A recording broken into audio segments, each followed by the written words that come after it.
నేను లేని సమయం చూసి నా ఇంట్లో దూరి నా చెల్లెలు బట్టలు మార్చుకుంటే చూశాడు. ఆహా, నీ పెళ్లికి ముందు మాయ కూడా ఎలా చూశారా? రేపు నేను కూతురు పెళ్లి చేసుకోబోతాను. పెళ్లికి ముందు అదే బట్టలు కూడుంటే నేను చూసే ఊరుకుంటారా? ఒంటి మీద బట్టలు లేనప్పుడు పరాయి బాగా చూస్తే గౌరవంగా బతికే నా చెల్లెళ్ళు అవమానం ఎంత కుంగిపోతారో ఆడపిల్ల కన్నా మీకు మాత్రం తెలియదా? నీకే ఉన్నారు లేదా గౌరవంగా బతికే చెల్లెళ్ళు?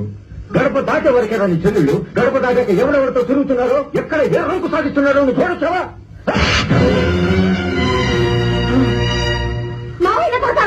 నా చెల్లెల గురించి చెడుగా మాట్లాడితే మావయ్య కాదు మరి బాబుయ్య కొడతాను. ముందు నా గుండె నుంచి బయట పడా. జన్మలో మళ్ళీ నీ మొహంలో చూపించుకో. వెళతాను కానీ ఒక్క మాట, నా చెల్లెలు నీ కొర అవ్వదు, నీ కూతుడు ఆ పెళ్ళం అవ్వదు. వారి వరుసలో తెలియని నీలాంటి వారితో బియ్యం అంతే దౌర్భాగ్యం నాకు పట్టలేదు. రండి.